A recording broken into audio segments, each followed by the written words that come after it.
Our September stocks and wheat production estimates this morning did hold a few surprises. Let's deal with the more clear-cut implications of the corn stocks figure at 1128. That's well above the USDA's 920 carryout estimates. So now we have the dual implications here of not only a larger carry-in stocks next year, adding about 150 million bushels to the corn supplies in one fell swoop, but more significantly what we have is the implication of a much smaller corn feed rate in this past year.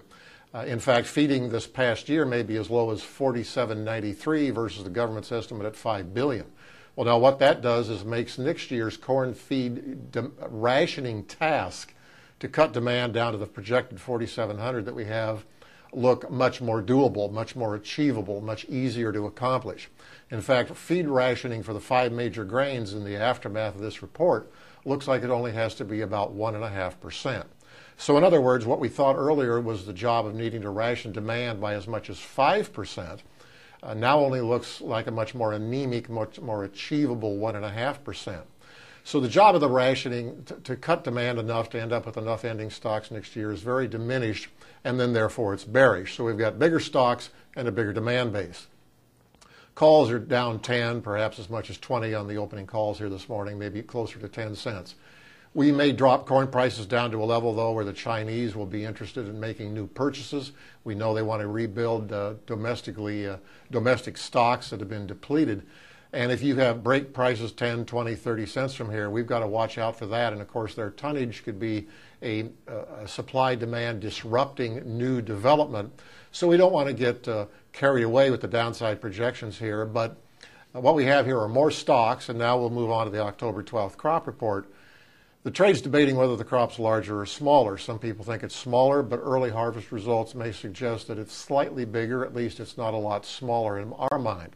So what you end up with is a corn situation next year that's tight, but only marginally rationed, and not as desperately bullish as we thought at one time. The bean stocks figure was estimated at 214. Now that's down slightly from the government's 225 estimate in September. Not a major change. The trade had feared something much smaller, and we didn't get that. So now what we'll do is move on to the October 12th production number. Our evidence from field reports is that the crop is significantly larger, contrary to what some other analysts are projecting.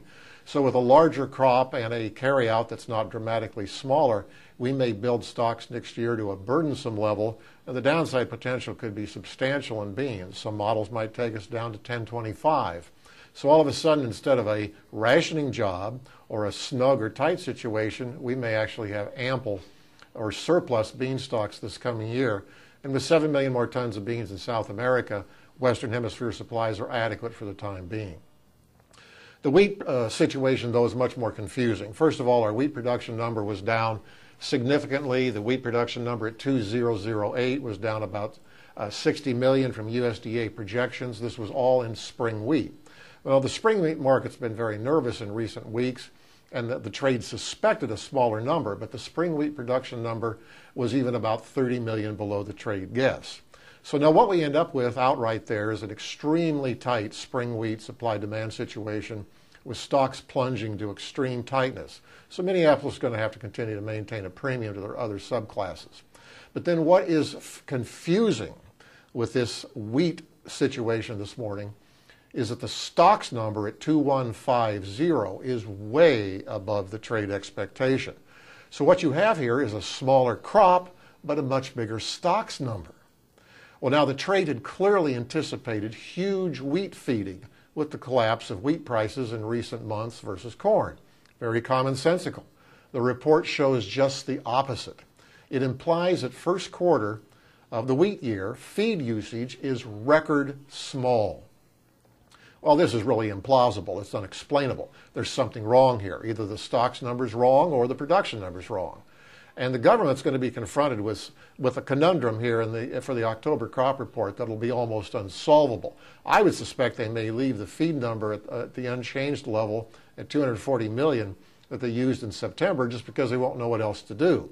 But at face value, the stocks figure implies that feed usage collapsed, which of course even makes the feed situation in total look less bullish for corn, but it's inexplainable. and we may see revisions in subsequent reports. You'd have to commonsensically think we're feeding more wheat.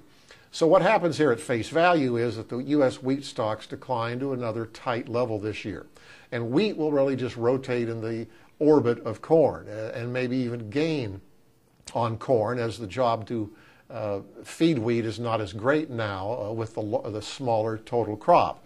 But again, the problem is isolated in the spring wheat situation more so than the Chicago or Kansas City. But the wheat trade is going to be very confused by these stocks numbers that are larger than expected. Does this mean the crop is underestimated? Or do we have more feeding in subsequent quarters?